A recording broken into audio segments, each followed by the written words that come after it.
오늘 본문의 말씀을 가지고 함께 걸어가는 교회라는 제목으로 우리에게 주시는 하나님 말씀을 함께 살펴보도록 하겠습니다. 어, 기대했던 마음이 큰 만큼 또 아쉬운 마음이 굉장히 크지만 장소가 바뀌었다고 해서 우리가 하나님 앞에 예배를 드리는 또 함께 교제하는 그 의미와 또 그런 시간들이 굉장히 우리에게는 달라지는 것은 아니죠. 동일한 마음으로 또 동일한 또 아름다운 교제를 나눌 수 있게 되기를 바랍니다. 우리가 어디에서 모이느냐가 중요하다라기보다는 사실은 우리가 함께 이렇게 모인 우리가 하나님 앞에서 또 서로에게 어떤 사람이 되어주느냐, 하나님 앞에서 내가 어떤 사람으로 세워지고 내가 내 곁에 있는 이 사람들 곁에서 어떤 사람으로 살아가느냐, 이것이 사실 우리에게 더 중요하다라고 할 수 있습니다.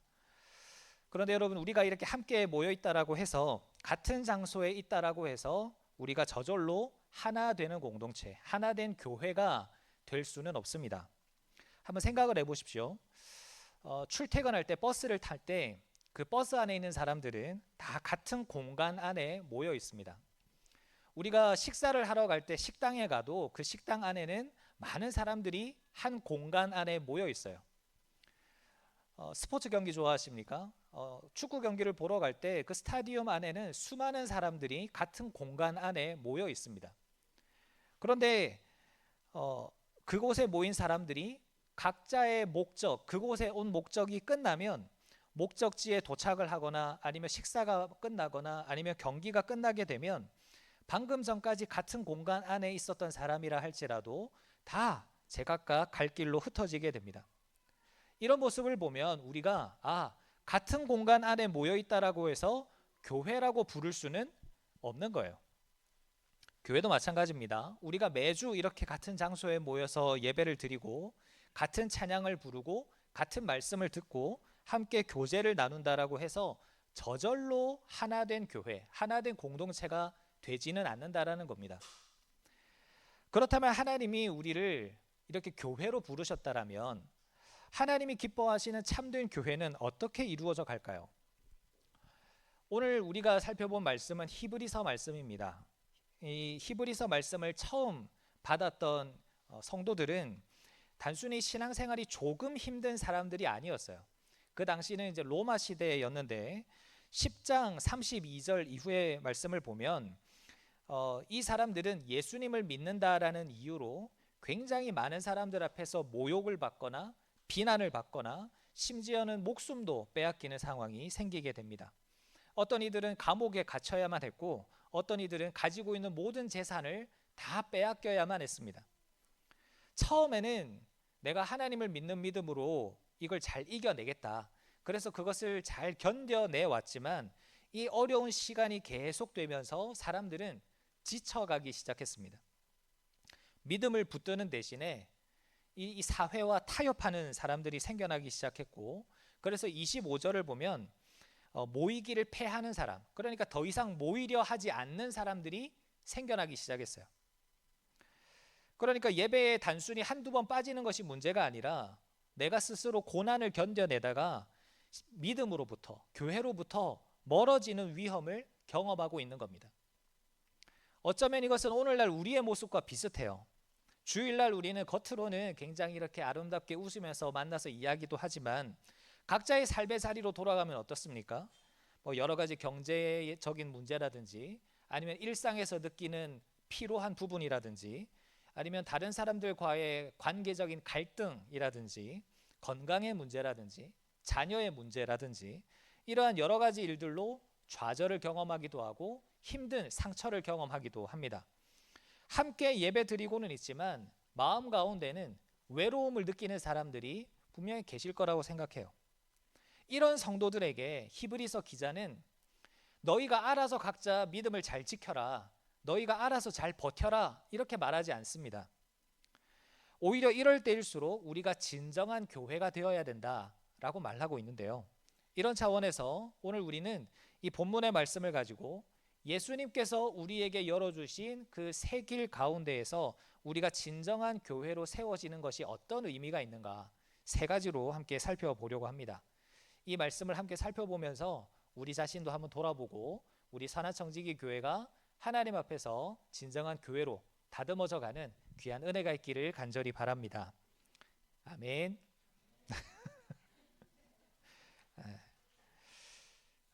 먼저 함께 걸어가는 교회는 어떤 교회인가? 첫째는 함께 하나님께 나아가는 교회예요. 함께 하나님께 나아가는 교회. 본문 19절은 이렇게 시작합니다. 그러므로 형제들아 라고 시작해요. 여러분, 그러므로 라는 말은 어떤 접속사인가요? 어떤 의미의 접속사인가요? 앞에서 일어난 어떤 내용들에 대해서, 앞에서 언급한 내용들에 대해서 이제 결론적으로 이제 이렇게 해야 된다라는 것을 말하기 위해서 쓰는 단어입니다. 히브리서 기자는 이 본문 앞에서는 어떤 내용을 이야기하냐면 예수님이 우리를 위해서 하신 일에 대해서 이야기를 해요. 구약 시대에는 아무나 성소에 들어갈 수 없었습니다. 그러니까 아무나 하나님을 만나러 들어갈 수 없었다라는 거예요. 특히나 하나님의 임재를 상징하는 지성소에는 1년에 단 한 번 대제사장이 희생 제물의 피를 가지고 들어가는 것 외에는 지성소에는 그 누구도 들어갈 수 없었어요. 이유가 무엇이냐? 하나입니다. 우리에게는 죄라는 하나님과의 관계를 가로막는 장벽이 있는 거예요. 그런데 그 장벽을 누가 제거하셨습니까? 우리 주일학교 친구들, 하나님과 나 사이에 가로막고 있는 벽을 누가 없애주셨죠? 우리 주일학교 친구들 대답해 보시겠어요? 이거 대답을 못하면 전도사님들과 상담을 좀 해야 될 것 같은데 누가 없애주셨죠? 예로 시작하고 님으로 끝나요. 예수님, 맞아요. 예수님이 십자가에서 자신의 피를 흘리심으로 그 장벽을 제거해 주신 거예요. 그래서 오늘 보면 19절과 20절을 보면 우리가 예수님의 피를 힘입어서 성소에 들어갈 뭐를 얻었다? 자, 컨닝하세요. 컨닝. 뭐를 얻었다? 성소에 들어갈 담력을 얻었다. 그래서 예수님께서 자신의 몸을 통해서 하나님께로 나아갈 수 있는 길을 만들어 주셨다라는 거예요. 길을. 여기서 담력이라고 하는 것은 우리가 하나님 앞에 나아갈 만한 그 자격이나 자신감을 우리 스스로 갖추었다는 말이 아닙니다. 우리가 죄가 없거나 아니면 우리가 신앙생활을 잘해서 하나님 앞에 나아갈 수 있는 게 아니에요. 오직 예수님께서 흘리신 그 피를 통해서 그 피를 의지하여 하나님께 나아갈 수 있다라는 겁니다. 그래서 21절을 보면 예수님께서 하나님의 집을 다스리시는 큰 제사장이 되어 주셨다라고 말씀하세요. 예수님은 하나님께 나아가는 길만을 열어놓고 그냥 가만히 우리를 내버려 두시는 분이 아닙니다. 지금도 우리를 위하여 일하시면서 우리를 붙들어 주시고 하나님 앞으로 우리를 이끌고 가주세요. 이것이 예수님의 사역이고 예수님이 우리를 위해서 하시는 일입니다. 이것을 근거로 22절은 이렇게 권면합니다. 22절에 참 마음과 온전한 믿음으로 하나님께 나아가자라고 이야기를 합니다. 여기서 중요한 것은 히브리서 기자가 하나님께 나아가라라고 말하나요? 나아가자라고 말하나요? 나아가자라고 말하고 있습니다. 너희 스스로 하나님 앞에 잘 나아가라 이렇게 말하는 것이 아니라 우리 모두가 함께 하나님께 나아가야 된다라는 거예요. 여러분, 교회의 하나됨이라고 하는 것은 서로 자주 만나고 서로 친하다고 해서 이루어지는 것이 아닙니다. 물론 우리가 이렇게 함께 식사하고 교제하고 이야기하면서 서로를 깊이 알아가고 서로를 이해하는 일은 굉장히 중요한 일입니다. 하지만 그것만으로는 교회가 될 수 없어요. 우리 모두가 같은 하나님을 바라보고 예수님께서 열어두신 그 같은 길을 걸어갈 때 우리는 비로소 믿음 안에서 하나가 될 수 있는 겁니다. 만약 우리가요 서로만을 바라보면 실망할 수밖에 없습니다. 교회 안에도 생각이 다른 사람들이 얼마나 많이 있습니까? 성격이 맞지 않는 사람도 있고 그래서 서로의 말과 행동 때문에 상처를 받는 사람들이 많이 있습니다. 하지만 서로 다른 우리가 함께 예수님을 바라보면서 하나님께 나아갈 때 우리는 우리 자신의 기준이 아니라 하나님의 말씀 앞에 서게 되는 것이고 그 하나님 앞에서 우리는 서로의 다름이 아닌 우리에게 주어진 동일한 그 하나님의 말씀을 통해서 하나가 되어가는 겁니다. 그렇기 때문에 여러분, 선한 청지기 교회가 함께 걸어가는 교회가 되기 위해서 가장 먼저 회복해야 하는 것은 우리가 함께 하나님께 나아가는 거예요. 함께 예배드리고 함께 말씀을 듣고 함께 같은 신앙을 고백하면서 서로를 위해서 기도해 줄 수 있어야 합니다. 누군가 믿음에서 멀어지고 있다면 그 사람을 바라보면서 판단하거나 정죄하는 것이 아니라 다시 하나님을 바라볼 수 있도록 함께 걸어가야 돼요. 어려움을 혼자 감당하고 있는 성도가 있다면 그 믿음이 흔들리지 않도록 우리가 손을 내밀어 줘야 합니다. 이렇게 우리가 함께 식사하고 교제하는 일도 참 귀한 일이지만 우리의 교제가 단순히 친목으로 끝나지 않고 서로가 하나님께로 더 가까이 나아갈 수 있도록 도와주는 참된 교제가 되어야 한다는 것입니다. 함께 하나님께 나아가는 우리, 그러한 우리의 모습이 함께 걸어가는 교회의 모습이라는 것입니다. 둘째로 함께 걸어가는 교회는 어떤 교회인가? 함께 소망을 붙드는 교회예요. 함께 소망을 붙드는 교회. 우리가 예수님께서 열어주신 그 길을 따라서 하나님께 나아간다고 해도 삶의 어려움이 사라지는 건 아닙니다. 하나님을 믿는 사람에게도 고난이 찾아오고 기도해도 상황이 쉽게 달라지지 않습니다. 그러다 보면 처음에 이제 그것을 믿음으로 잘 이겨냈던 사람들도 점점 지치고 흔들릴 수가 있어요. 히브리서를 처음 받았던 성도들도 그랬습니다. 처음에는 믿음 때문에 내가 다른 사람들로부터 모욕을 받고 또는 내가 손해를 입어도 그것을 잘 견뎌냈었습니다. 하지만 그 고난이 계속 오랫동안 이어지니까 점점 낙심이 되면서 내가 붙들고 있는 믿음이 자꾸 흔들리는 거예요. 그래서 23절은 이렇게 권면합니다. 또 약속하신 이는 미쁘시니 우리가 믿는 도리의 소망을 움직이지 말며 굳게 잡고.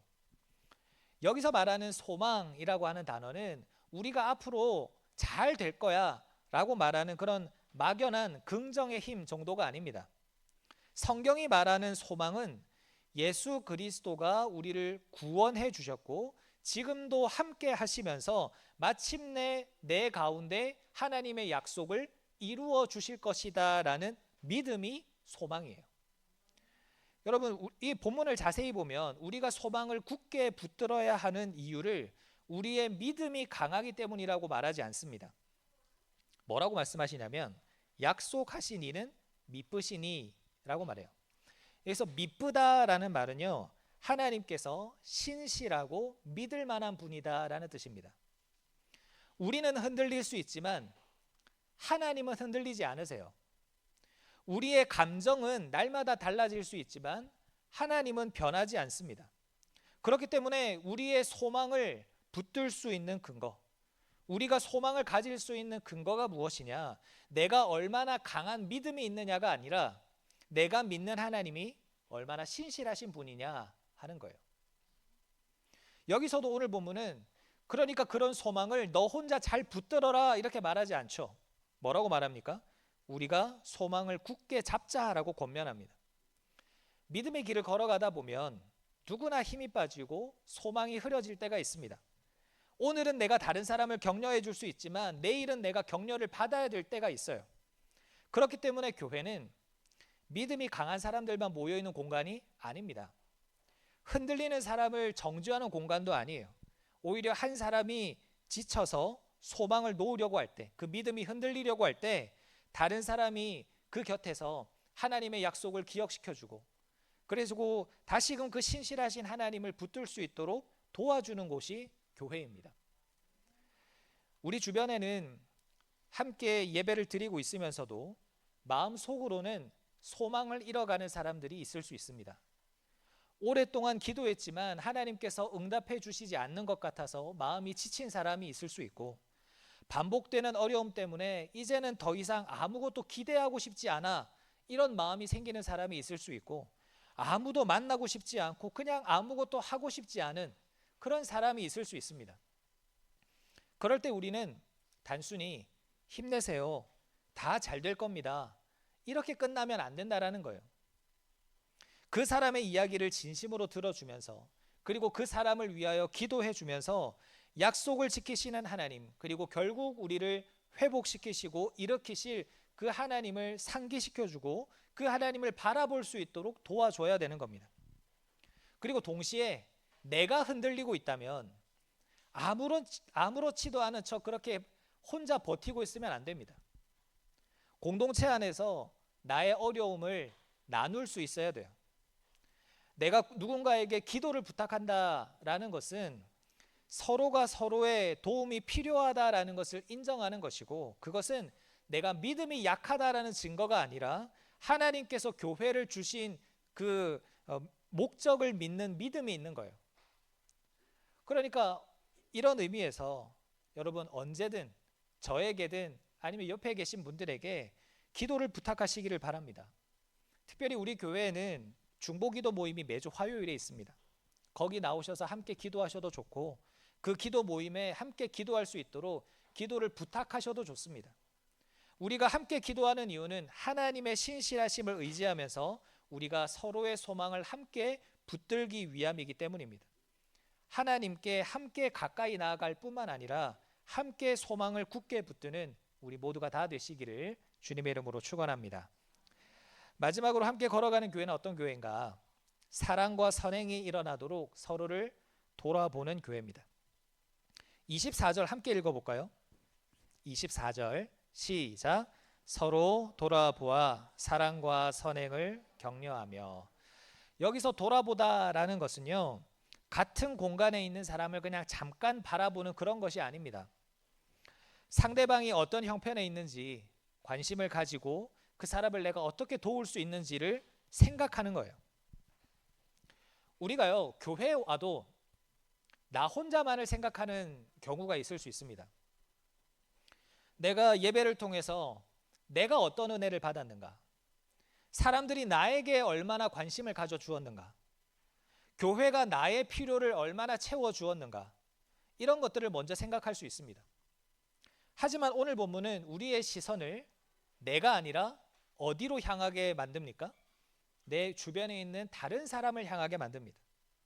누가 나를 알아주었나 이것을 묻는 게 아니라 내가 오늘 돌아보아야 할 사람은 누구인가를 오늘 성경은 도전하고 있는 거예요. 누가 먼저 나에게 다가와 주었나, 누가 먼저 나에게 말을 걸어 주었나, 이거를 찾지 말고 내가 오늘 먼저 다가가서 말을 걸 사람이 누구인가를 찾으라는 겁니다. 그리고 이어지는 격려한다라는 말 속에는요, 상대방의 마음을 움직여서 실제로 그 일을 하도록 힘을 주고 북돋아 준다라는 의미가 있어요. 우리는 말과 행동을 통해서 서로에게 영향을 줍니다. 어떤 사람의 말은 사람을 낙심시켜서 공동체에서 멀어지게도 하지만, 또 어떤 사람의 말은 그 지친 사람을 다시 일으켜주고 그 사랑을 실천하면서 살아가게 만들어요. 그렇기 때문에 서로를 돌아본다라는 것은 단지 그 상대방을 안타까운 마음으로 바라보는 정도가 아닙니다. 혼자 있는 사람에게 먼저 다가가고 힘든 사람의 이야기를 판단하지 않고 들어주고 서로를 위해서 함께 기도해 주는 거예요. 도움이 필요한 사람에게 말로만 걱정한다라고 이야기하지 않고 내가 할 수 있는 작은 도움이라도 실천하는 거예요. 누군가가 선한 일을 하고 있다면 그것을 당연하게 여기지 않고 진심으로 격려해 주는 겁니다. 더 큰 사랑이 일어나도록, 더 큰 선행이 일어나도록 격려해 주는 거예요. 여기에 이어서 25절은 모이기를 패하지 말라라고 말씀합니다. 모이는 걸 포기하거나 모임을 떠나지 말라라는 거예요. 히브리서 당시 사람들은 극심한 고난과 낙심 속에서 자꾸만 공동체를 떠났습니다. 여기에는 소망이 없어.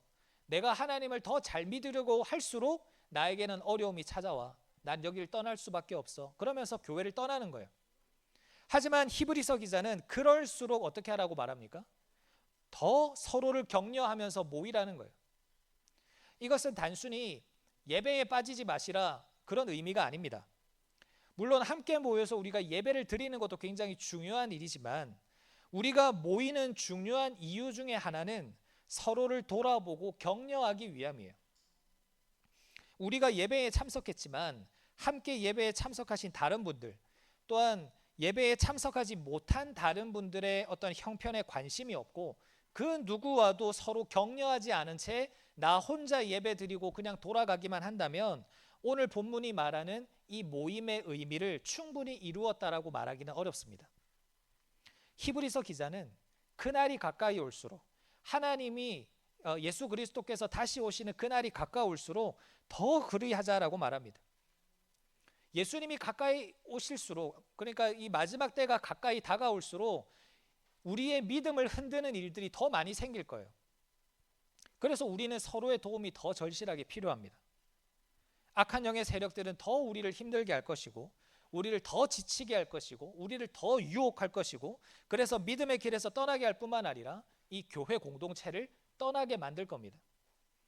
그래서 나 혼자만으로 신앙생활 하는 건 충분해 라고 생각하는 게 아니라, 그럴수록 더 함께 모여서 서로의 믿음을 붙들어주고 격려해 줘야 되는 거예요. 오늘 우리의 예배와 교제가 그런 시간이 되기를 바랍니다. 오늘 평소에 자주 이야기하지 못했던 분이 계시다면 가까이 먼저 다가가 보시기를 바랍니다. 지금까지는 좀 형식적인 인사만 나누셨다면 오늘은 상대방의 어떤 형편도 물어보시고 함께 기도할 기도 제목은 없는지도 한번 물어봐 주시기를 바랍니다. 그리고 그 기도의 제목을 듣기만 하고 흘려보내는 것이 아니라 실제로 그 기도 제목을 가지고 한 주간 기도하고 다음 주에 다시 만났을 때 안부를 물으면서 그 기도의 제목이 어떻게 바뀌었는지를 한번 물어보시기를 바랍니다. 이처럼 함께 걸어가는 교회는 사랑 받기만을 기다리지 않고 먼저 서로를 살펴보고 지친 사람을 격려하고 사랑을 구체적인 선행으로 나타내는 교회입니다. 누가 먼저 나를 알아주는 공동체가 아니라 내가 먼저 누군가를 알아보고 돌아보는 공동체가 교회입니다. 우리 교회가 그런 교회가 되기를 바랍니다. 그래서 서로를 깊이 돌아보면서 함께 믿음의 길을 걸어가고 서로를 격려하고 서로를 더 붙들어주는 우리 모든 선한 청지기들이 되기를 간절히 바랍니다. 말씀을 마무리하겠습니다. 오늘 우리는 예수님 안에서 한 교회로 부름받은 사람이 어떻게 함께 믿음의 길을 걸어가야 할지를 살펴봤습니다. 함께 걸어가는 교회는 세 가지 그 조건이 있었죠. 첫째가 무엇이었습니까? 기억이 안 나시면 컨닝하십시오. 주보에 다 적어놨습니다. 함께 하나님께 가까이 나아가는 교회. 함께 하나님께 가까이 나아가는 교회가 함께 걸어가는 교회예요.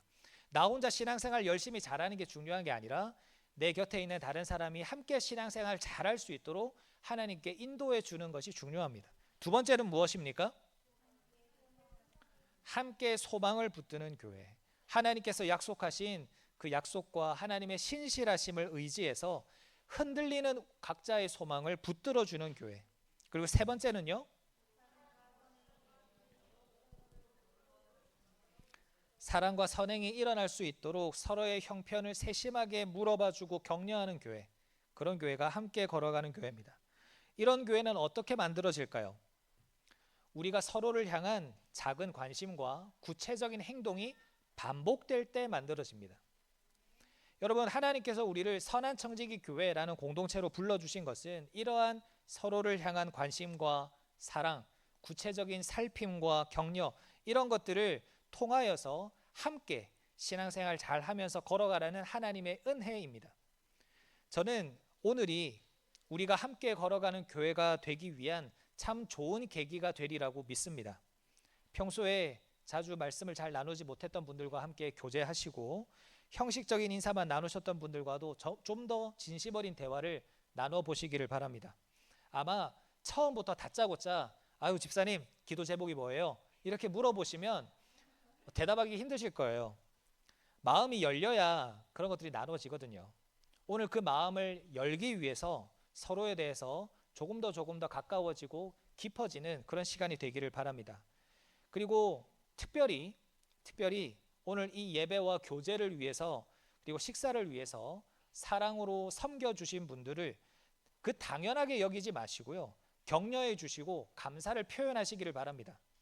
저는 잘 들어주세요. 저는 누군가가 칭찬할 때 최고의 칭찬은 감탄이라고 생각해요. 감탄. 맛있는 음식을 먹을 때 와 맛있다 라고 말하는 것과 눈을 정말 크게 뜨면서 하는 거하고 그 칭찬의 정도가 다르다는 걸 느껴지시나요? 저는 최고의 칭찬은 감탄이라고 생각해요. 그러니까 오늘 식사하시면서 교제하실 때 서로를 향해서 많이 감탄하시기를 바랍니다. 조금 눈을 크게 뜨시고요. 놀라시면서 상대방을 칭찬하시고 격려해 보십시오. 어쩜 이렇게 음식 솜씨가 좋으시냐고. 어떻게 내가 생각하지 못한 이런 것까지 챙겨 오셨냐고. 그분의 사랑과 섬김을 당연하게 여기지 말고 칭찬하시고 감탄하시기를 바랍니다. 그래서 오늘 곳곳에서 이 소리가 많이 좀 들렸으면 좋겠어요. 감탄하는 소리가. 이런 일들이 우리 가운데 조금씩 나타날 때 우리의 작은 관심과 격려가 지쳐있는 누군가를 다시 일으킬 수 있고 우리 교회를 더 따뜻하고 든든한 참된 교회로 세워갈 수 있는 것입니다. 우리 선한청지기 교회가 함께 하나님께 나아가는 교회, 또 서로의 소망을 붙들어주는 교회, 사랑과 선행으로 서로를 세워주는 그런 귀한 교회가 되어지기를 주님의 이름으로 축원합니다. 아멘.